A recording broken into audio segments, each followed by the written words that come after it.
जय माता दी। ओम नमः शिवाय। प्रिय भक्तों, माघ मास गुप्त नवरात्रि के दूसरे दिन की आप सभी को बहुत बहुत शुभकामनाएं।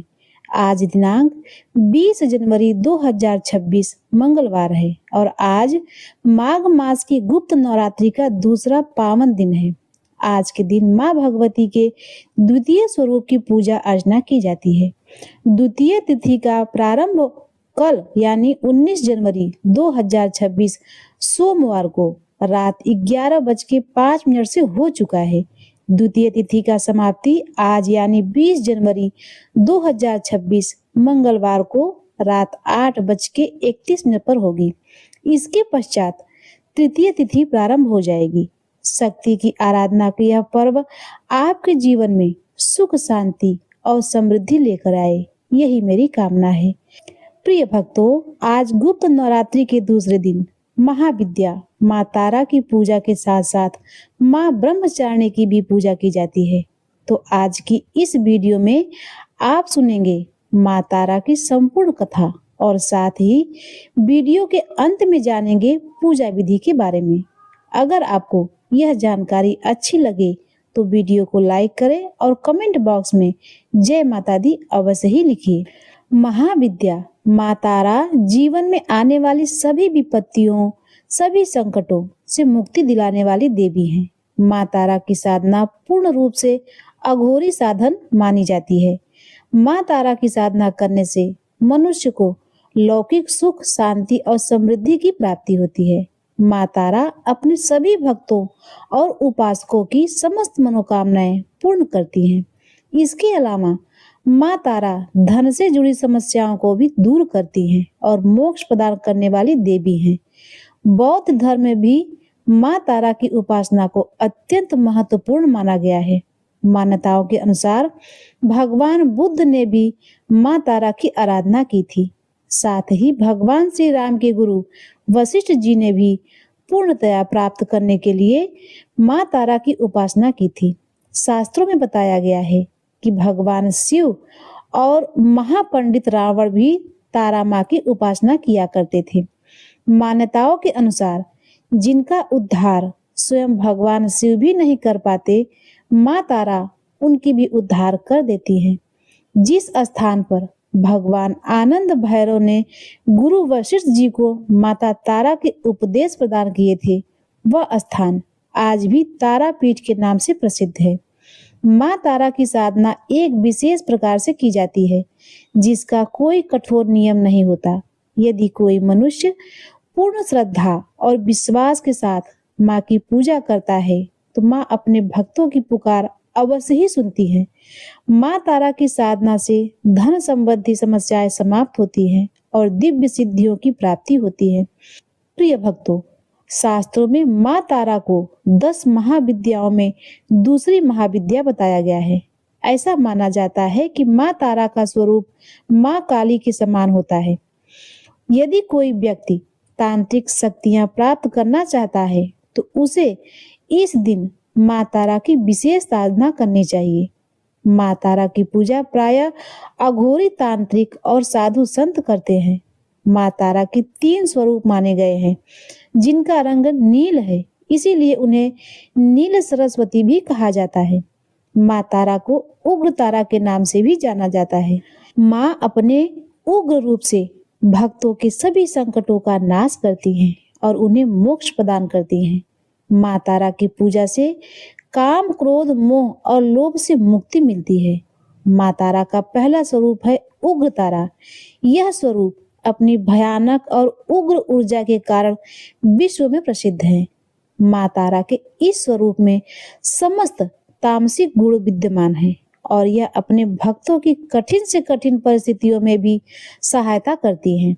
उग्र तारा सभी प्रकार के संकटों का नाश करती है और बुद्धि, बल और विवेक को जागृत कर भक्तों को सही मार्ग दिखाती हैं। माँ तारा का दूसरा रूप है नील सरस्वती। इस स्वरूप में संपूर्ण ब्रह्मांड का ज्ञान समाहित है। आयुर्वेद, ज्योतिष, विज्ञान तथा अन्य ऐसे गूढ़ और रहस्यमय ज्ञान है जो सामान्य बुद्धि से परे हैं। इन सभी का समवंत नील सरस्वती रूप में ही है। यह स्वरूप राजसिक गुणों से युक्त है और अपनी दिव्य ऊर्जा से ज्वलंत शव को भी शिव का रूप देने में सक्षम है। माँ तारा का तीसरा रूप है एक जटा देवी। एक जटा देवी मोक्ष प्रदान करने वाली हैं। यह स्वरूप सात्विक गुणों से युक्त है। देवी एक जटा भगवान शिव को अपनी जटाओं में धारण कर उन्हें मोक्ष प्रदान करती हैं। मान्यता है कि देवी एक जटा अपने भक्तों को मृत्यु के पश्चात अपनी जटाओं में स्थान देकर मोक्ष प्रदान करती हैं। माँ तारा का मंत्र नील कांच की माला से 12 माला जप करना चाहिए। मंत्र इस प्रकार है, ओम ह्रीं स्त्रीं हुं फट। प्रिय भक्तों, अब आइए जानते हैं माँ तारा की पूजा विधि।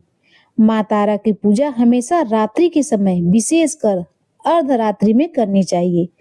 पूजा हमेशा एकांत कक्ष में करें जहां आपके अलावा कोई अन्य व्यक्ति उपस्थित न हो। पूजा से पहले स्नान करें और सफेद रंग की धोती धारण करें। माँ तारा की पूजा में सिले हुए वस्त्र नहीं पहनने चाहिए। इसके बाद पश्चिम दिशा की ओर मुख करके बैठ जाएं। अपने सामने एक चौकी रखें और उस पर गंगा जल छिड़ककर शुद्ध करें। चौकी पर गुलाबी रंग का वस्त्र बिछाएं। एक प्लेट में गुलाब के पुष्प रखें और चौकी पर तारा यंत्र की स्थापना करें। यंत्र के चारों ओर चावल की 4 ढेरियां बनाएं और प्रत्येक ढेरी पर एक एक लौंग रखें। इसके बाद तारा यंत्र के सामने घी का दीपक प्रज्वलित करें। अब विधि विधान से माँ तारा के मंत्रों का जप करें। जप के पश्चात श्रद्धा पूर्वक माँ तारा की कथा सुने और अंत में कपूर से आरती करें। पूजा में प्रत्युक्त सामग्री को अगले दिन सुबह किसी बहती हुई नदी में प्रवाहित करें या पीपल के वृक्ष के नीचे गहरा गड्ढा खोदकर दबा दें। माँ तारा की पौराणिक कथा इस प्रकार है। पौराणिक मान्यताओं के अनुसार देवी तारा का जन्म मेरु पर्वत के पश्चिम भाग में चोलना नदी के तट पर हुआ था। हयग्रीव नामक दैत्य के वध के लिए देवी महाकाली ने ही नील वर्ण धारण कर देवी तारा का स्वरूप लिया था।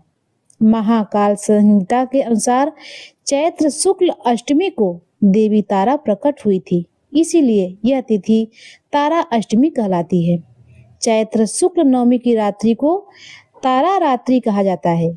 स्वर्गलोक में रत्न दीप में वैदिक कल्पों में तथ्यों को देवी काली के मुख से सुनकर भगवान शिव अत्यंत प्रसन्न हुए। भगवान शिव ने देवी पार्वती से कहा कि आदि काल में आपने भयंकर राक्षसों का संहार किया, उसी कारण आपका यह स्वरूप तारा नाम से विख्यात हुआ। उस समय आपका स्वरूप अत्यंत विकराल था, देवता भी भयभीत हो गए थे। आप नग्न अवस्था में थी, इसीलिए आपकी लज्जा हेतु ब्रह्मा जी ने आपको व्याघ्र चर्म प्रदान किया। इसी कारण आप लंबोदरी कहलाई। तारा रहस्य तंत्र के अनुसार लंकापति रावण का वध वास्तव में देवी तारा की शक्ति से ही संभव हुआ। भगवान श्री राम केवल निमित्त मात्र थे। माँ तारा की पूजा श्रद्धा, विश्वास और नियम पूर्वक करने से देवी शीघ्र प्रसन्न होती हैं और अपने भक्तों की सभी मनोकामनाएं पूर्ण करती हैं। तो एक बार प्रेम से बोलिए जय माता दी। तो प्रिय भक्तों, यह थी आज की वीडियो। आपको कैसी लगी कृपया कमेंट बॉक्स में हमें जरूर बताइएगा। यदि हमारी कथाएं आपको पसंद आती हों तो हमारे वीडियो को लाइक और चैनल को सब्सक्राइब करना न भूलिएगा। मिलते हैं इसी तरह से धार्मिक और आध्यात्मिक व्रत कथाओं को लेकर अगले वीडियो में। तब तक के लिए नमस्कार।